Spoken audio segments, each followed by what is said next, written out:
Kristín Hildur Ragnarsdóttir, velkomin í bókakjallarann. Kæra þakki fyrir. Við höfum eftir að fara víða möll, byrjum alltaf á kostendum mínum og ég keyri alltaf henni gegnum þá. Storytel, ómissandi fyrir svefnin, klaki, ómissandi fyrir, kaldi, ómissandi fyrir svefnin og nýjasti samstarfsaðilinn, það Reykjavík Fótó og þeir eru búin að hjálpa mér að græja þetta allt saman eins og ég vil hafa þetta. Enda vel græjaður. Vel græjaður, en lesið þessa bók, Fjárfestingar. Hún endar uppseld, en það námál. Ok, ég skal lána ykkur hana. Það sem ég finnst svo magna með þig, að þú ert búin einhvern veginn að vera í svona hálfgerðu fræðslustarfi, ekki frá því fættist, en frá því mjög ung. Þú ert partur af Fortune Invest, þú varst fræðslustjóri hjá Íslandsbanka, þú ert núna framkvæmdastjóri Frama, ekki leigubílafélagsins þarna, og svo varstu með vaxtaverki, hlaðvarp. Þetta gengur allt út á það að miðla fjármálum. Bara, hvernig gengur að miðla fjármálum á mannamáli? Sko, það gengur mjög vel því að fólk mjög meðtækilegt fyrir því og það sem að mér finnst líka svona heillandi við fræðsluna, þó að kannski fræðsla hljóm ekkit svakalega spennandi orð per se sko, en að því fræðsla miklu meira samtal þar sem að, þú veist, fólk að spyrja spurninga og reyna að komast að einhverju, þú veist, og kynna sér hlutina betur og leita sér einhverju þekkingu. Þú veist, það svona munurinn sem mér finnst á fræðslu og, þú veist, kennslu. Þetta ekki beint, þú veist, ég hef aldrei einhvern veginn verið í því eitthvað að, jæja, þið ætla að reikna út þessa formúlu til að fá út þetta, heldur meira bara að, þú veist, að því að upprunalega kemur þetta af því að ég skildi þetta ekki sjálf og þegar ég fór að kafa betur ofan í þetta, að því mér fannst ég þurfa þess að því að ég var komin langleiðin í mastersnámi í fjármálahagfræði og þá hugsaði ég bara, ok, þú veist, ég verð að kafa betur ofan í þetta, þú veist, af því að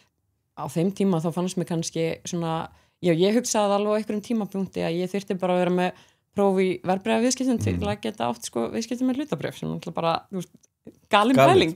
En þegar þú segir þetta vegna þess að oft þegar við því lengra sem við förum og meira sem við lærum að þá verða svona allskins hugtök okkur svo töm að við lokumst af með þessa þekkingu inn í kannski minni hópi og gleymið því að koma þess til almennings sem að skiptir öllu. Hvernig sko, ekki alltaf erfitt að stíga þetta skref tilbaka að fara að einfalda öll þessi hugtök? Jú, algjörlega, en þú veist, að því að síðan fer maður að hugsa að þessi orð, þau koma af einhverjum stað, þú veist, þau hafa einhverja þekkingu og það var svo skemmtilegt, þú veist, eða svona að manni finnst að, þú veist, eins og athugasemd sem að við erum með á Goodreads bókina, þú veist, til dæmis að hún kendi mér aðalega miklu meira, að ég vissi miklu meira fjárfestingar heldur en ég hélt. Og mér finnst það bara, þú veist, kjarna þetta mjög vel að því að það bara nákvæmlega það sem að við erum að reyna að gera. Og út af því að þó að það séu kannski, þú veist, það eru potið einhverjum núti sem að vilja að hafa þetta sitt lingó, það sem að, þú veist, almenningur skilur ekki alveg allt sem þau eru að tala um, að því, þú veist, þá ertu kannski, þá er þetta svona aðeins meiri klúbbur, svona, þú veist, og þú eru svona aðeins svona, hvað segir maður, bara svona stíi ofar heldur en fólki sem skilur þetta ekki. En það einhver fínn tónn í þessu, sko, að tala ekki barnalega, að tala niður til fólks. Já, algjörlega. Og yfir í það að vera of flókin. 100%, já. Hvernig finnum við svona balans? Ég held að sé aðalega bara það að, sko, að því að ég sjálf hef alveg hlustað á fyrirlestra eða viðtöl eða eitthvað og ég sjálf bara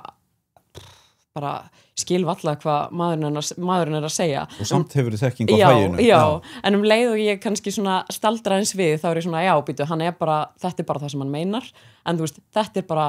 frasi yfir, þú veist, ég veit ekki, þessa breytingu í hagkerfinu og þá notar hann þetta orð, þannig að þú veist, það ekkert skrítið að, þú veist, sumar fréttir eða sum viðtöl, þú veist, fólk bara gefst upp á að hlusta. En þetta svo ósangjart í rauninni vegna þess að við heyrum til dæmis bara að það getur verið fyrsta frétt að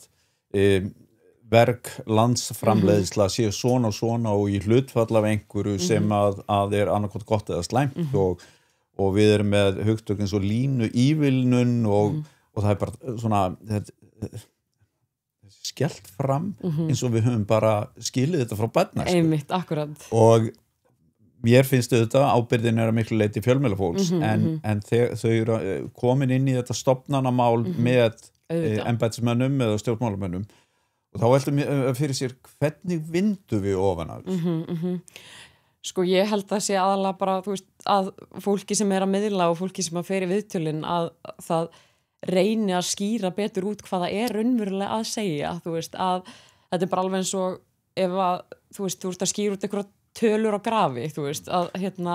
þú þarft að kafa betur ofan í hverja tölu fyrir sig til þess að fólk skilji hvað þetta raunverulega þýðir og svo einhvern veginn held ég að já, þetta bara svona þú veist, og auðvitað, þú veist, kemur það síðan þú veist, eftir því sem þú fer að fylgjast meira með fréttum og kynnir hlutina betur þá verður þetta auðvitað alltaf svona auðveldara að skilja þú veist, eins og ég fór bara að velta því fyrir mér að ég svona cirka 10 ár síðan ég var í háskólanum og þá er ég kringum 20 og ég þú veist að læra hagfræði sem einmitt að læra allar þessar kenningar og öll þessi gröf og allt þetta og svo var ég með eldra fólki og mér fannst þetta liggja miklu svona betur fyrir þeim svona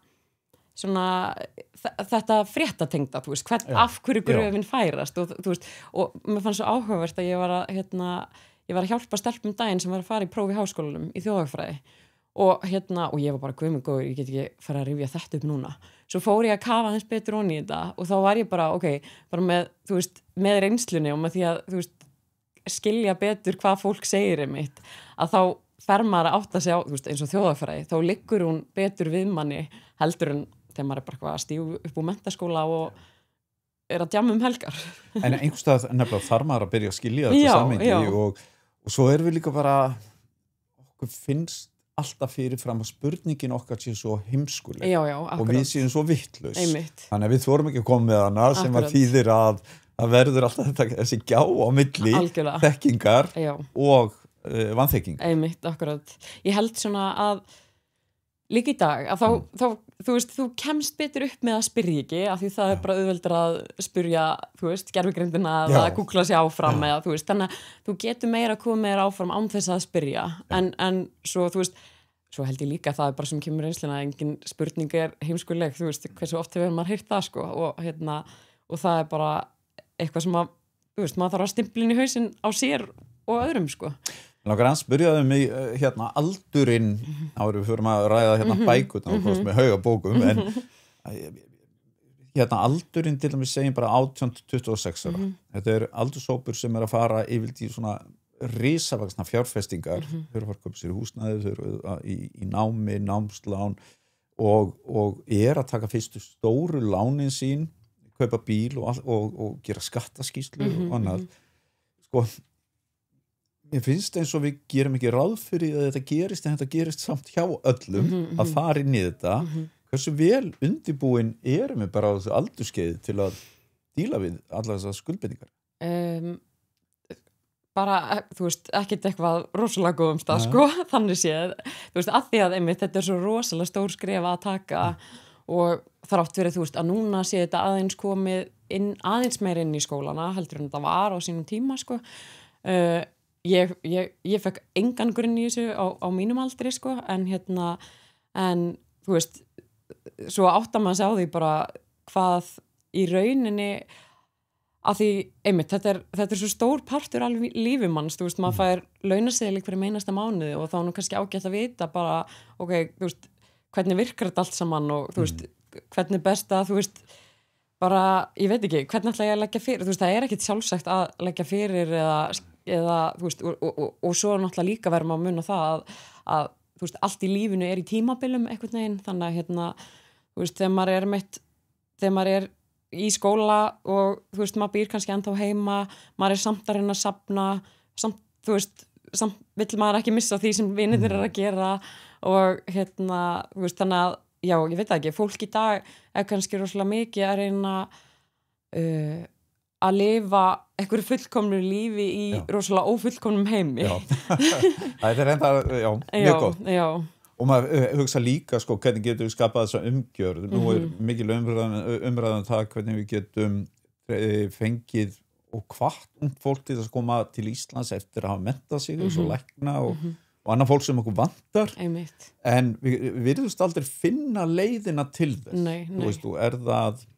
lækka gjöld, leikskólagjöld eða skatta ívilnun einhvers konar. Hefur þú eitthvað pælt í því? Hvað væri clever? Sko, þú veist, manni langar náttúrulega fyrst og fremst að segja eitthvað tengt til dæmis leikskólagjöldum og þess áttar, en þegar plássið ekki til staðar, þá er það náttúrulega rosalega erfitt. Og svo er náttúrulega líka erfitt að þegar að fólk fer út og það bara svona finnur nýtt heima, að þú veist ekki að fara að keppa við það einhvern veginn, en auðvitað væri alveg einhver hvatið eins og til dæmis að fá fólk heim og þú fengir, þú veist, lægri tekjuskatt í kannski 3-5 ár, eitthvað svoleiðist, þú veist, það er allan að einhver svona hvati og líka, þú veist, þó að ríkissjóður myndi tapa kannski eitthvað á því fjárhagslega, það væri svona að fá rosalega mikið tilbaka, bæði bara í, þú veist, vinnuafli og menntun og öllu, sko. Og mögulega hægt að gera þetta í gennum námslánum, ef þú kemur tilbaka innan einhvers tíma þá fáru afslátt eða niðurfellingu á einhverjum hluta. Einmitt, akkurat. Bara að þetta sé skýrt algjörlega, og þú eigið þá val sem manneskja. Og þú sjáir þá allavega að því að ég held að sko, umræðin í dag er náttúrulega rosalega mikið, sérstaklega þegar fólk eignast börn, að þá er það náttúrulega rosalega mikið bara eitthvað að það býr erlendis að þá bara þarf fólk valla að pæla í leikskólaplássi eða svoleiði, sko, en en meðan þá þurftu bara að fara að hringi í dagmömmur, þau eru komin nokkra vikur á leið, sko, þannig að þetta er svona, þetta er leiðileg umræða, en á sama tíma þú veist, þá auðvitað held ég að vilja allir gera eitthvað til þess að bæta þetta, þú veist, það vill enginn hafa þetta svona einhvern veginn. Daði Már, fjármálaráðherra, var í viðtalendaginn og hann var að tala sko tímabil sem fólk fjárfesti og hann talaði til dæmis að tímabil 90 til 2000 var gott tímabil fyrir fólk sem keypti hús en tímabilið 10 árin þar á undan var ekki gott og ég hugsaði með mér, vá hvað ég var heppinn. Ég keypti hús, þetta hús fyrir einhverjum 30 árum og hann var bara að segja mér að ég hefði verið heppinn. Ekki það að mér finnst ég svo klár að hafa komist í klakklust í gegnum þetta. Þannig að, og það er kannski þessi ófyrirsjáanleiki sem er svo vondur. Akkurat. Hvernig, sko, og sumir kenna bara gjaldmiðlunum en hefur einhver svona tilfinningu fyrir hvernig við getum hugsað bara lengra fram í tíman, skapað svona þennan stöðuleika?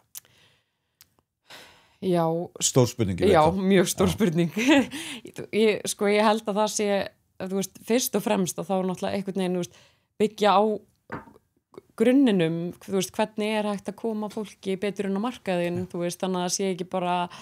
þú veist, af því að það er eitt að komast inn á markaðin og svo kemur inn á markaðin og þá fara öll launin inn í lánið þitt, þú veist, þannig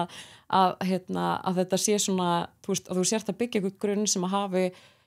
þú veist, góð keðjuverkandi áhrif, þú veist, að einmitt, þú getur farið inn á markaðin og síðan auðvitað fer alltaf stærstur hluti af útgjöldunum í húsnæði, það er eitthvað alltaf þannig, en að þetta sé samt svona, þú veist, ég held þetta geti verið aðeins skárri sviðsmynd heldur hún er í dag, sko, en ég er svo sem ekki með lausnina við því. Eitt sem að er reynda mjög lausna með því, sko, það er svo gaman þessar bækur, ég man eftir, hvenær byrjuðu þið með síðuna á Instagram? Já, 2019. Þá sá ég hana held ég bara fljótlega eftir að þið höfðu lánsað henni og það bara svona opnaðist eitthvað það er hægt að gera svona hluti með svona skýrum og einföldum hætti en það er ekki talað við með eins og fáið því og mér langaði strax að gera reynda sjónvarpsþætti með ykkur en það sem var svo áhugavert er að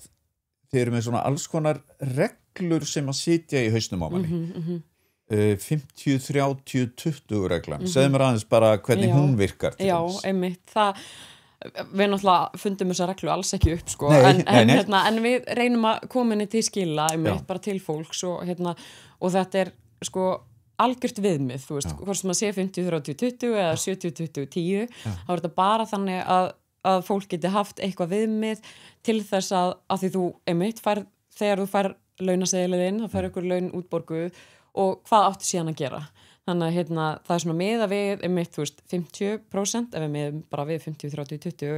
20% að 50% fari í föstu útgjöldin þín sem eru þá húsnæðiskostnaður, rafmagn, allt þetta, leikskólagjöld og allt þetta fasta sem þú þurft að greiða á mánuði. Þessi rekstra kostnaður bara, grunnrekstra kostnaður getur maður sagt. Já, sem er náttúrulega alltaf stærsti hlutin og svo fer 30% í rauninu bara skemmtun og áhugamál. Þú veist, hvað sem þessu einmitt föt. En þeir eru mjög fer þarna með 30% á móti 50 að lífið er ekki svo leiðilegt. Nei, algjörlega einmitt og það er einmitt það sem að þú veist, þetta viðmið á að segja, þú veist, þessi hlutföll eru alls ekki sem að henda öllum, sko. Þannig en þú veist, en þetta er samt einmitt það á að segja okkur að, þú veist, við eigum að hafa eitthvað gaman í lífinu líka, að reyna að setja eitthvað hluta í það og svo 20% þá í sparnað,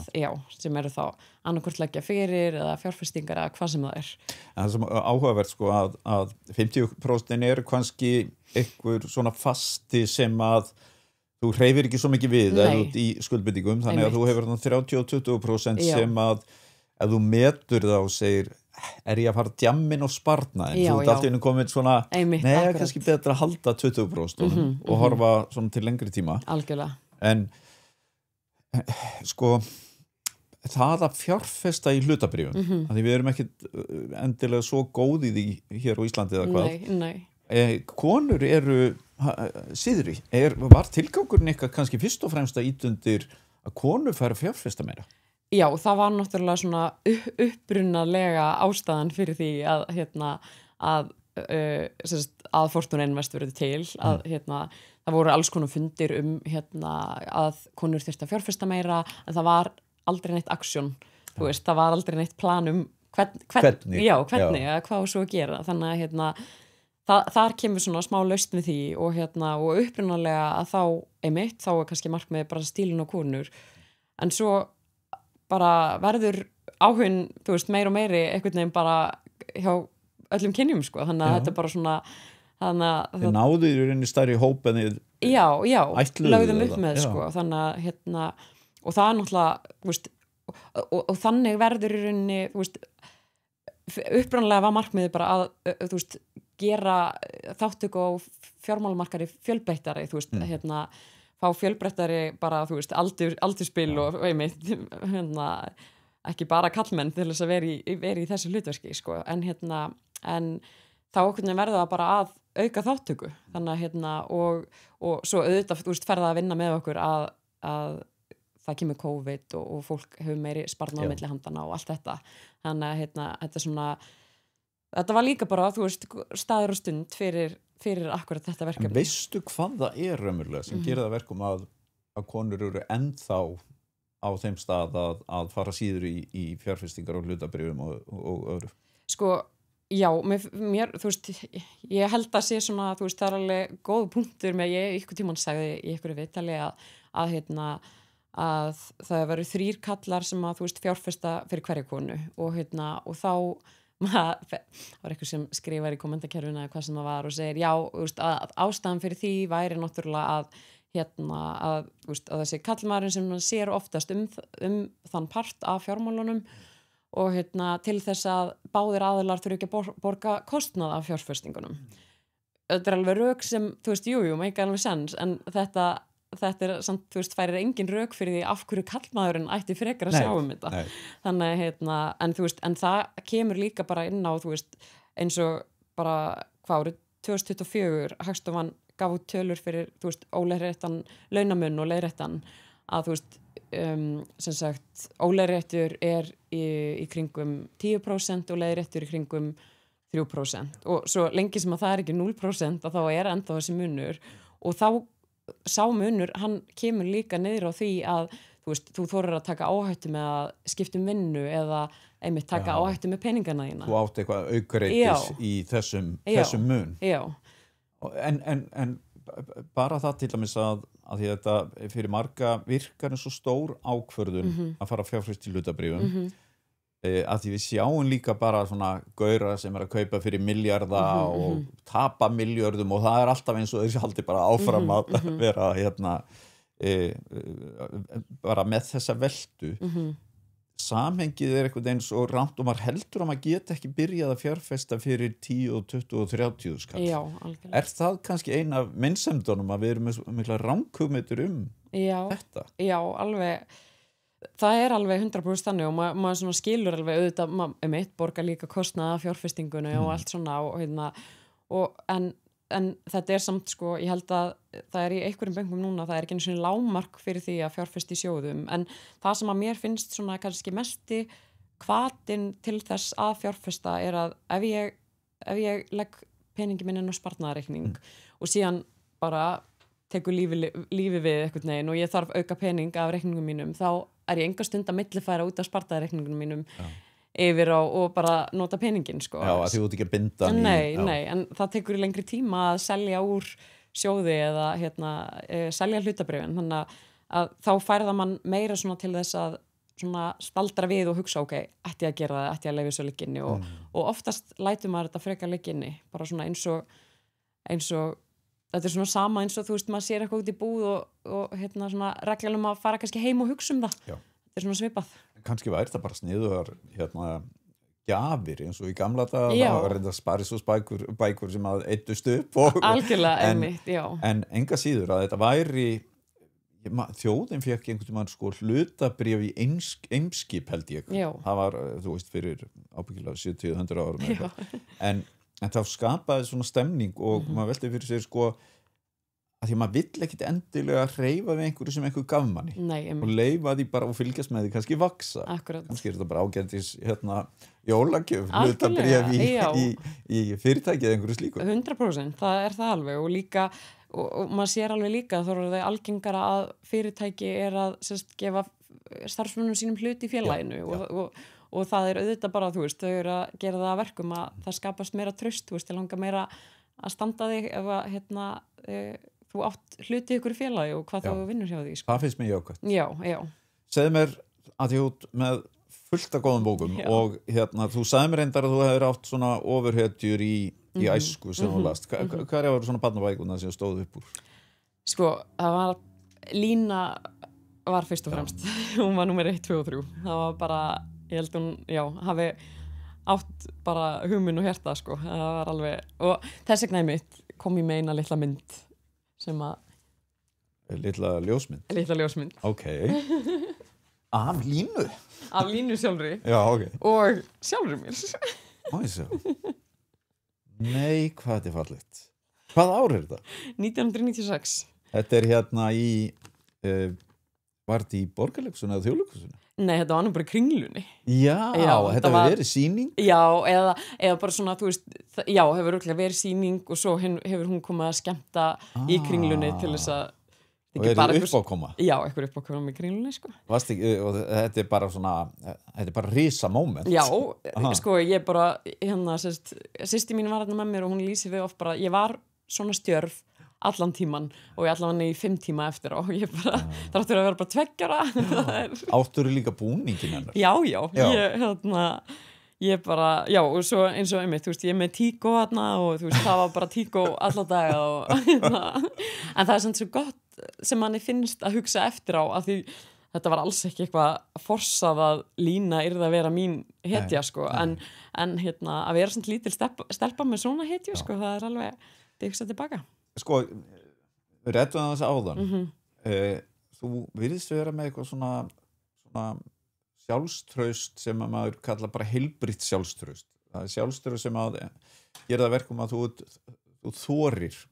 á þess að vera eitthvað öskrandi yfir allt eða allt snúist þig hvernig verður svona til? Er það Lína sem byrjaði að ítundið eða hvað gerir það verkum að? Já, minnst einmitt þú veist, bara, takk fyrir að segja þetta því að einmitt ég held þetta sé svona þetta eitthvað sem maður sjálfur upplifir alls ekki og þú veist, þetta bara einhvern veginn sem að maður meira bara svona gerir og ég kannski meira einmitt passa mig að því að ég á það til að ofhugsa hlutina og þá í staðinn fyrir að hugsa bara ok, hvað það versta sem getur gerst, ég ætla þá bara frekar að þú veist, spyrja út í þetta eða athuga hvort að þú veist, þau vilji fá mig þarna eða gera þetta eða og ekki að fá einhver höfnatilfinningu ef einhver segir nei já. sem að við erum kannski búin að ímynda okkur ef hann segir nei, þá Já. verður ég svo sár Já. það verður að segja bara þú veist, þetta er svona take it or leave it, leggja sér bara oftar á borðið, getur maður sagt. Og þá líka, þú veist, eins ömurleg tilfinning og höfnun en þú veist, það er samt tilfinning sem eins og flesta tilfinningar að svona, hún venst meira, þú veist, þú fær kannski okkur höfnunatilfinningu en þá ertu fljótar að komast yfir hana og ég held að það sé kannski meira bara, þú veist, og líka einhvern veginn sá hugsunarháttur að ég fái svona, ok, ég held ég muni frekar sjá eftir því og hugsa það meira heldur en að ég fæ höfnuna. En þú ert ekki að bjóða þig fram nema þú finnir að þú sitt asset fyrir viðkomandi. Já. Þú ert ekki skilur að bjóða þig fram af því að þig bara langar. Nei, algjörlega. Og það er mismunandi kannski, þeir sem eru með þetta heilbrigða sjálfstöð, þau eru að bjóða sig að því að segja bara ég á eftir að bæta við. Já, algjörlega. Það er kannski, þú veist, og það er kannski mitt frekar ástæðan fyrir því að maður þorir því, er að maður hugsar allavega, ok, ég hef allavega þetta og þetta er bara eins og bera, þú veist, þá ég hafi kannski ekki allt, en já, ég held að, þú veist, og svo er það bara því miður þannig að ef maður fer höfnun þá lærir maður miklu meira á því heldur en ef maður fer jáðið, sko. Hver eru foreldraðinir? Mamma mín heitir Anna Jónsdóttir og hún er hjúkrunarfræðingur og pabbi minn heitir Ragnar Ólafsson og er arkitekt. Finnurðu svona að þau séu svona, hvað að segja, ólíkar eða blandaða manneskjur sem að hafa einhvern veginn haft áhrif á þig ómeðvitað kannski? Já, alveg 100% sko. Veist, ég held að einmitt, pabbi er meira svona, hann er svona opinn og svona einhvern veginn, já, ég veit ekki, bara svona, svo ég veit ekki, hann á mjög auðvelt með svona að tala við alla í kringu sig og þess áttar sko og alltaf einhvern veginn verið með það, svona maður á ekki að vera feimið við það og þannig að þú veist, það er gott að fá að heyra það og en mamma er rosalega einmitt svona, hún situr rosalega vel í sjálfri sér og svona meira svona staðföst á sínu og það eru svona, já, ég myndi segja tveir góðu persónuleikar sem blandar saman sko. Fullkomni Hinn bókin? Barnabókunum, þú varst með einhver aðra sem þú sagði einmitt, já, Anna Frank einmitt. Anna Frank að ég hugsaði, það var einhvern veginn svona einmitt bók sem að mamma einmitt hvatti mig til þess að lesa og ég held að það sé líka sem að bara þegar maður er ung stelpa þá tengir rosalega mikið náttúrulega við aðrar unga stelpur og hvað þá þau ferð síðan að lesa stelpu í þessari stöðu, þetta er náttúrulega bara eitthvað svona sem að, þú veist, maður bara getur ekki ímynda sér og ekki heldur þegar maður er orðin eldri, þannig að En getur samt sett því í spór? Auðvitað, já, algjörlega og þess vegna líka snertir þetta mann svo mikið af því að maður hugsa bara, þú veist, af hverju hún en ekki einhver annar, eða skilurðu og það er náttúrulega það sem að lætur svona persónur sita rosalega lengi í manni, þú veist, og maður gleymir aldrei og það er ekkit skrítið að allir í heiminum veit hver hún er, sko. Þú með fleiri bækur þetta? Já, ég tók meðal annars, ég tók Agathu Christie. Já. Af því að það er ein svona af fyrstu bókunum sem að, af því að þrátt fyrir að þetta séu svona, þú veist, það er verið að lesa glæpi og morðmál og eitthvað svona, þá er þetta ekki hræðilegar bækur. Þetta hræðir mann ekki. Og endar eiginlega alltaf í herbergi með einhverju tólum það sem að allir eru undir grun. Akkurat. Og það er það sem að mér finnst svo ótrúlega svona skemmtilegt við þetta og einmitt byrjaði að lesa því ég var svona frekar ung út af því að svona frekar auðlesanleg þannig og maður fór ekkert að sofa hræddur sko. Þetta er svona soft crime já, algjörlega, einmitt og ég myndi alveg segja að ég sé ennþá þar í dag ég er ekkert sérstaklega hrifin að því að margir séu drepnir? Nei, ég veit alltaf það sko ég veit akkurat þannig að og svo sérstaklega þessi bók eftir hana að hún var sko þú veist, svona smá svona tímamóta bók þannig séð út af því að þetta verið fyrsta skipti þar sem að þú veist, lesandinn heldur að hann viti plottið, svo kemur eitthvað algjört tvist í lokin og þá einhvern veginn í kjölfari á því fara svoleiðisbækur að byggjast upp sko. Já, það eitthvað skemmtilega þegar einhvern veginn opnast fyrir þér Einmitt. og þú ætti nánast að lesa eða sko, kíkja býtu af hverju fattaði ég Einmitt, akkurát og maður fyrir að velta fyrir sér líka bara hvernig ósköpunum höfundinum dettur þetta í hug bara hvernig þetta hægt og svo tók ég Gatsby og þetta voru svona allt bækur sem eru niður í bókahillu í geymslunum hjá okkur og hún bara illa geymdar þar sko en og þetta að finna stað og en einmitt Gatsby og þú veist og það sem að sko bæði með Gatsby og Bjargvætturinn í grasinu þetta þú veist þetta fjallar bæði svona smá svona einmannaleika eða þannig og það líka það sem ég finn svo áhugavert við þessar bækur svona að því að ég hef alveg tekið svona tímabil þar sem að ég ætla að fara að lesa ykkur svona sjálfshjálpa bækur og verða miklu betri manneskja og svo náði ég aldrei að klára þessar bækur og hann fannst það eitthvað voða skrítið og svo núna fer ég að hugsa að því að svona í bara virkilega góðum bókum sem eru vel skrifaðar að þá ertu bara að læra nógu mikið þú veist, boðskapurinn bara það mikill að þú þarft ekki að fara að lesa eitthvað sem að sammálaðir og líka það að ég finn til dæmis að því að ég svissa mikið á milli kannski klassískra skáldsagna eða glæpasagna eða eitthvað slíkt og það svo margir karakter sem að svona ráðast inn í hausinn á manni og svo stundur les maður bókina sem maður hugsa með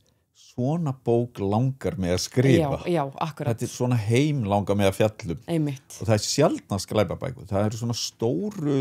eða með svona stórar tilfinningar algjörlega, einmitt og maður mikið tengt við manneskjurnar finnur til með þeim eða verður ástfangi með þeim eða hræddur eða sjokki og svo þetta náttúrulega mjög oft líka eitthvað svona gagnrýni á samfélagið hvernig það og eins og Bjargvætturinn í grasinu að það var hún var til dæmis bara bönnuð í mörgum skólum bara í, þú veist, mörg ár og út af því að nokkur blótsýrð í bókinu og svo náttúrulega líka bara verið að setja út á sem sagt, einmitt strákur sem að hættir í skóla og fer svona að flakka New York og að reyna að finna sig en samt svo einmanna og og svona milli þess líka að vera barn og vera fullorðinn og út af því að þegar þú ert barn þá einhvern veginn, þú veist, og ég man svo sterkt eftir þessu sjálf líka, þú veist, heimurinn svo fallegur og og það allt svo saklaust í kringum þig og einhvern veginn, bara svo leið og verið fullorðinn og þá bara tekur raunveruleikin við og heimurinn bara miklu harðari heldur en þú upplifir þú varst barn og þannig þú veist, þarna ert á einhverju svona millistígi sem til þess að upplifa það og Ég held stundum að ég sé einhvers staðar á þessu millistígi einmitt en svo dettur alveg í að vera mjög barnalegur eða mjög fullorðinn algjörlega, einmitt sem gott en þetta einhvers staðar ef maður getur leikið á þessu bili eða tengt við það og hann, og mér var svo áhugavert líka að höfundurinn, Salinger hann vildi ekki láta gera kvikmynd úr bókinni af því að gerðist það aldrei? Nei, hann var svo bara svona, honum fannst það því að aðalsöguhetjan svona smá svona speilmynd af honum sjálfum og hann hugsaði bara að því að þú veist, sögumaðurinn sjálfur sem sagt aðal persónan og bara það væri engin sem gæti fangað þetta, þú veist, hugafar hans jafnvel, sem svo sem alveg rétt og hann hafði kannski svona smá svona ég veit ekki, svona skiptað skoðanir á Hollywood bara yfir höfuð einhvern veginn á þessum tíma, hann vildi ekki láta hann var bara svolítið svona það hefði eyðilagt örugglega fyrir mörgum líka akkurat og líka þetta að því að maður búin að þegar bækur eru svona sterkar þá kom svo sterk bíómynd í hausinn á manni akkurat, og hans tilfinningar einhvern veginn aðri fara rótast með einmitt, akkurat hans svona hugmynd einmitt, og ég held að sé líka bara sem svona sem alveg réttu hugafar þannig séð að því að ég man ekki eftir að það hafi verið gerð mynd sem betri enn bókin ég man ekki eftir heldur nei segðu mér eitt varðandi að þið voru talað pappa þinn á hann og hann svona þú talar að hann veri svona opinn og hann þú nefndir á svona í fræðinslaupi á hann að hann væri að skrifa ljóð. Já, hann mitt þessana langaði mig svo að taka ég tók eina ljóðabók með og ég tók sérstaklega, hún heitir Rabikor og hún sem sagt, þetta ungkona og og maður náttúrulega reyna alltaf að hvetja aðrar unga konur en þú veist, þetta náttúrulega ekki eitthvað ljóðskáld sem að þú veist hvað segir maður, svona heimstækt sem að þú veist, situr í ykkur sögu og þess áttar en það það sem að einmitt ég held að sé svo miklu betra þegar maður finnur bara eitthvað sem maður tengi við og þú veist, og mér finnst alveg gaman stundum þegar maður les bara einhver, þú veist, maður opnar ljóðabók og þetta bara eitthvað svona ljóð sem maður bara svona, ég tengi alveg við þetta. Já. Og einmitt, pabbi, hann þannig, ég ákvað að taka þetta með, af því að pabbi þannig að hann það bara einhvern veginn svona flæðir texti upp úr honum og ljóð og þess og hann bara einmitt mjög skapandi og hann að gera þetta út eða þetta bara svona prívat? Já, þetta bara prívat og nema þau eru veislur og svona og að þá þá hann alltaf annarkvort búin að semja eitthvað lag eða þá ljóð og sem að mér finnst náttúrulega bara ótrúlega fallegt að leggja inn þá vinnu fyrir viðkomandi og ég vildi náttúrulega helst að ég væri með eitthvað ljóð annað en sjálfa mig Nei, fullkomið en hann samti sem sagt ljóð mig í útskriftinu minni og hann skrifar og þetta alveg fyrir alla gervigreind og allt svona, hann myndi aldrei nota slíkt hann segir unga konu þekki ég fáum öðrum lík, einstaklega skemmtileg og hugmyndarík. Lundafarið létt og milt og fleiri til að tjalda, en ákveðin og einbeitt þar sem helst þarf á að halda. Og svo segir hann, eitt sólardag í garðinum, ég planta vildi lerki, af eldra trénu skafið hafði, tjákvoðu og berki. En unga konan hlúða trénu og að loknu verki, þá leit á mig og sagði síðan það ég en ekki tréð sem með vaxta verki. Vá, hvað þetta flott og með allar vísanir í allt og svo þetta í hlaðvarpið Já, einmitt og tengir í mig sem hann, einmitt, þú veist, það það sem hann gerir alltaf hann býr til einhverju sköpun í kringum það sem að manneskjan hefur gert þannig að Þetta svakalega fallegt Já, og líka bara af því að maður finnur það bara þegar einhver leggur eitthvað á sig að finna orð algjörlega. Til þess að gefa manni það rosalega stórt einmitt, algjörlega og bara það einhvern veginn bara það fyrsta sem maður hugsar hann settist niður til þess að skrifa þetta og hann settist ekki niður í 5 mínútur þú veist, það tekur lengri tíma að skrifa svona þannig að manni finnst það dýrmætt sko. Hvernig ef þú ættir núna bara að hefðir einhverja helgi, næstu 2 daga og mættir velja þér einhverja bók það sem ætlaði bara að liggi yfir og vera kannski með konfektbóla og bara þú hvaða, svona, einhver bók sem þú myndir vilja bara lesa aftur eða sem þú hefur ekki lesið? Ég alveg með svona 20 í huga fyrsta lagi að þá að því að ég einhvern veginn svona uppgötaði það að ef ég ætla að lesa þá ætla ég 100% bara að lesa mér til skemmtunar mér langar meira að líða eins og ég sé að horfa þátt heldur en að ég sé einhvern veginn þú veist, þó að maður hafi auðvitað gott af hinu líka en þá sé það svona spari og þá til dæmis þú veist, las ég eins og Normal People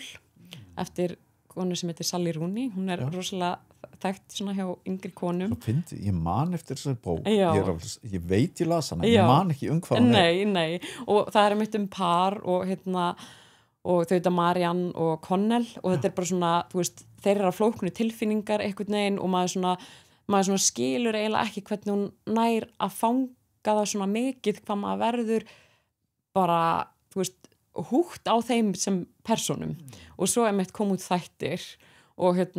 og þá, þú veist, þá einhvern veginn sprakk þetta ennþá meira út, þú veist, sem að en þættirna náðarlega að skapa, þú veist, mjög vel líka bara úr góði leikarar og svona,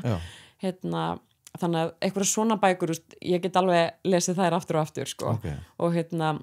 svo las ég líka, daginn, Inngangur að efnafræði heitir hún og þá voru gerðið þættir. Það voru gerðið þættir, já, Lessons in Chemistry og það fannst mér svo áhugavert að, það sem sagt, þetta á að vera konu sem efnafræðingur og svona á 7. áratugnum þannig að þú veist, hún lendir í öllu sínu mótlæti með það að vera kona sem efnafræðingur svo hún ólétt og allt einhvern veginn endar hliðinni með það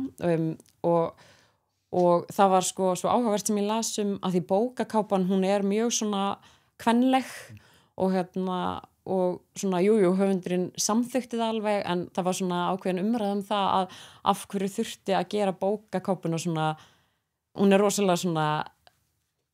bara svona, hún svona bleik og litrík og þú veist, í staðin fyrir að hafa hana bara, þú veist, þetta bara svona það verið að tala hardcore efni, skilur það kona sem efnafræðingur og það fælir eiginlega frá þá sem að langar ekki eða hún segir ekki til innihald bókar Nei, einmitt, það alveg meira bara verið að markasetja hana svona þú veist, lest þetta að þú ert kona einhvern veginn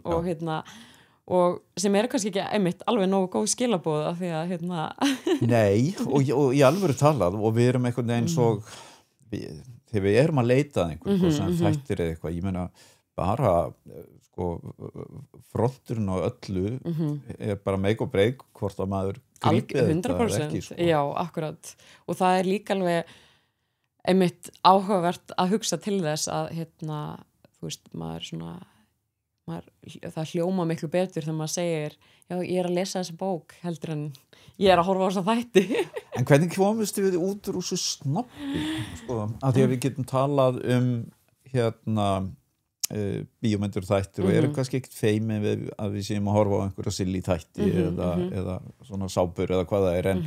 þegar kemur að bókum og kannski leikhúsi og myndlist þá þurfum við alltaf að vera svo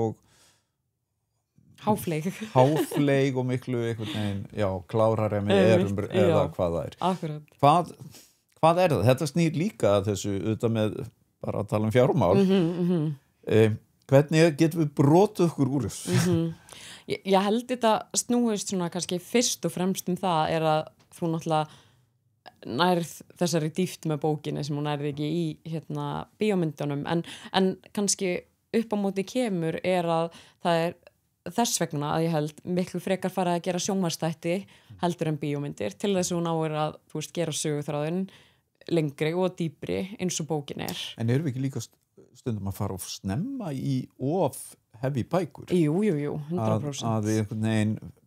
finnst eins og við verðum að vera búin að lesa Laxness fyrir einhver tíma Algjörlega, einmitt bara til að geta montað okkur að því mögulega Algjörlega, einmitt í staðan fyrir kannski að fara þessa leið eins og við fyrir með tónlist að við erum í barnalögum og svo kannski poplögum og svo fara út í Akkurat. Í flóknari verk Algjörlega, jú, það kannski líka því að það eru ákveðnar einmitt svona bækur sem að verða alltaf þú veist, sama hversu gamlar þær eru þá verða þær alltaf svona vá, ert að lesa þessa bók, þú veist en tónlist kemur meira svona í þrepum einhvern veginn, þú veist, það kemur eitthvað nýtt inn og þá þú veist og maður komin á einhvern aldur, þá maður farin að hlusta á þetta og eitthvað svona Einmitt, og Rás 1 til dæmis ótrúlega flott útastöð en maður heyrir alltaf meira og meira af ungu fólki sem að hlusta á svona miðil Algjörlega, einmitt þetta ekki bara aldurstengt Nei, alls ekki og ég held að sé líka stundum bara svona ég veit ekki, stemningin sem að þú leitast eftir, þú veist, af því að stundum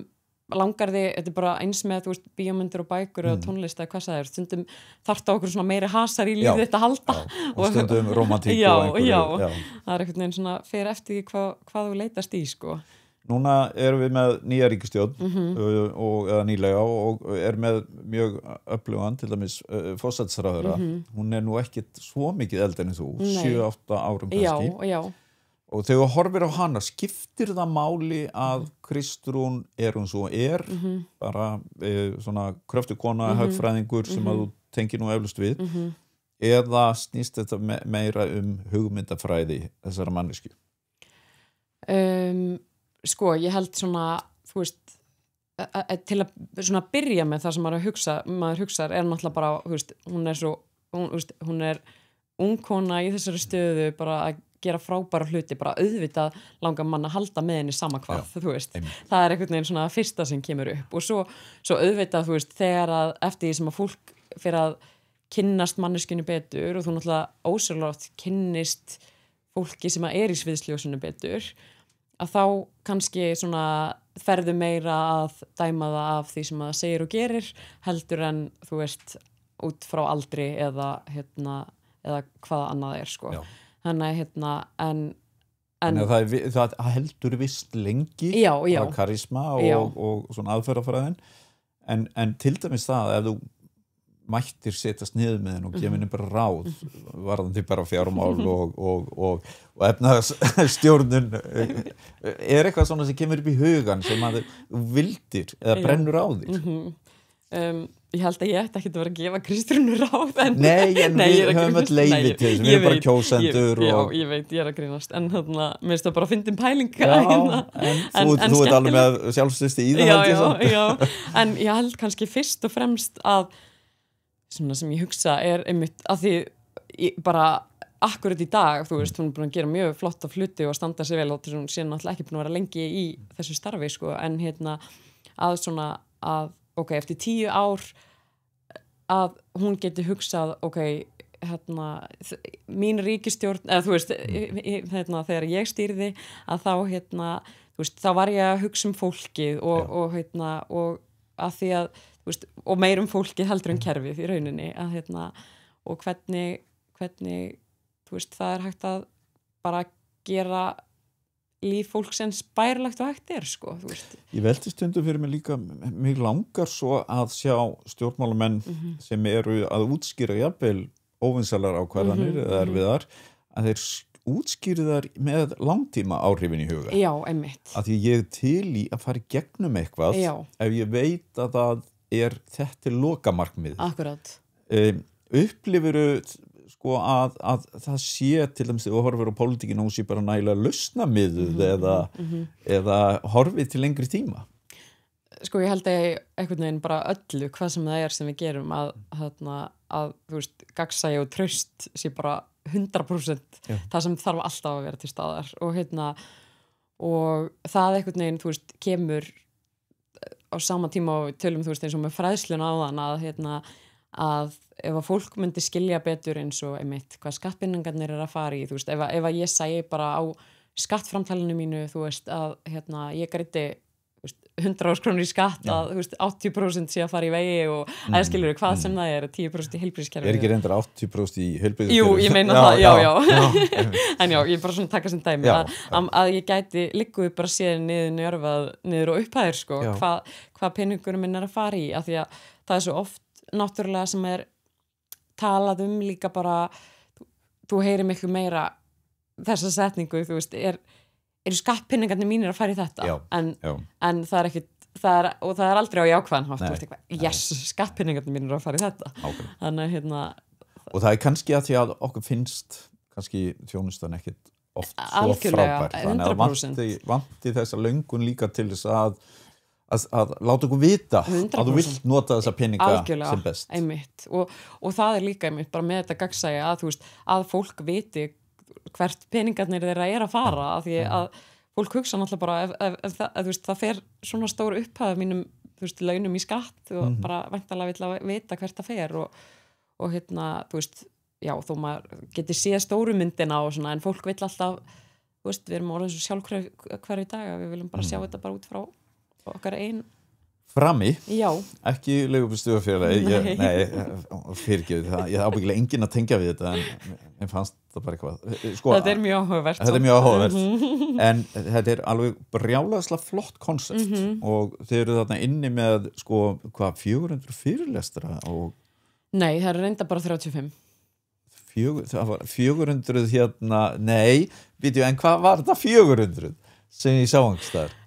400 námskeið 400 námskeið innan þessar 35 fyrirlestra 400 námskeið allavega þannig ég get fengið upplýsingur allan fjandann og þetta hvað sem eða ekki? Jú, í rauninni, þú veist, þá svona, hefur módelið svolítið verið þannig að fá bara sérfræðinga á Íslandi, þau sem eru bestir í sínu til þess að útskýra, þú veist, hvernig á að gera það sem það gerir, þú veist, eins og fá Yrsu og Einar til þess að þú veist útskrifa hvernig á að skrifa bók æskilur og það náttúrulega þú lærir aldrei að vel eins og af fólki sem er búið kann þetta og búið að fara í gegnum alla reynsluna og Valli Sport vakti nú mikla athygli þar sem hann var bara stöppu svona að útskýra markaðsmál og það var nú líka mjög fyndið með það að það var svona fyrsta námskeið sem að ég tók upp eftir að ég tók við starfinu og og hann mætir einmitt í stuttbuxum og ég alveg svona einmitt horfði á hann bara já.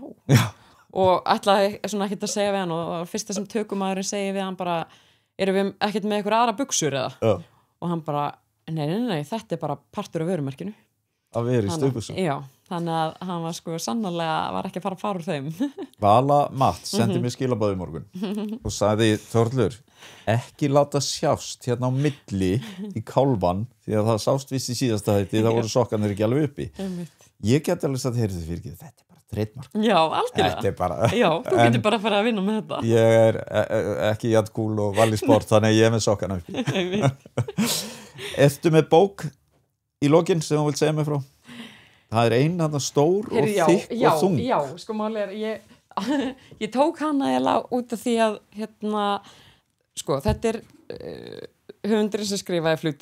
flutdrekahlauparann og 1000 bjartasólir. Það var svo góð. Já, einmitt, og bara geggjuð. Já. Og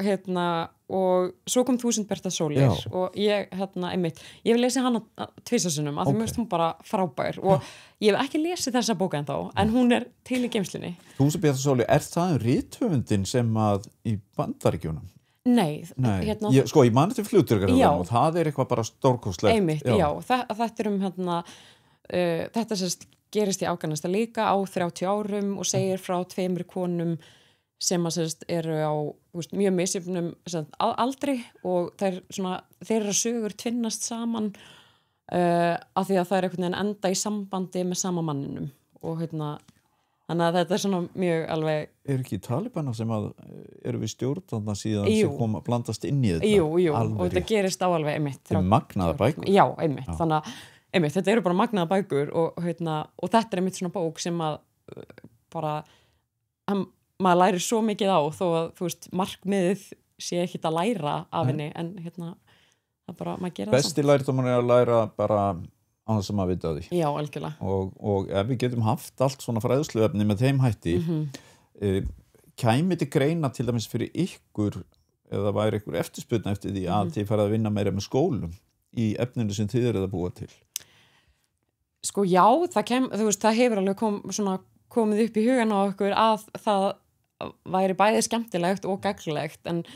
svo svona kannski er þetta menntakerfi það aðeins svona hæg breytanlegra heldur en maður bjóst við en En ef skóli mynd til dæmis ákveða eða segjum bara kennar tekið upp hjá sér og segði bara það er eitt af námskeiðunum sem passar fullkomlega fyrir minn hóp að skólinn geti þá keypt áskrift eða eitthvað slíkt það er alveg svona algjörlega, já. En það væri þá frumkvæði bara hvers og eins. Já. Sko, ég var kannski meira að hugsa Fortuna en út frá frama þá eru kannski meira að vinna með vinnustöðum. Fyrir starfsfólk og svona. En auðvitað væri það ekki galin pæling. Það er náttúrulega hægt að fara í alls konar áttir með þetta og það er líka það sem er svo skemmtilegt við þetta er að það er engin fastur rammi að þetta eigi að vera svona heldur er bara hægt að fara í hvað átt sem er. Dásamlega að vera með þér. Sömuleiðis. Takk fyrir mig. Já, takk sömuleiðis. Bara rétt í lokin, minna á mína frábæru samstarfsaðila Bjórinn, Reykjavík Fótó og Storytel. Takk fyrir okkur.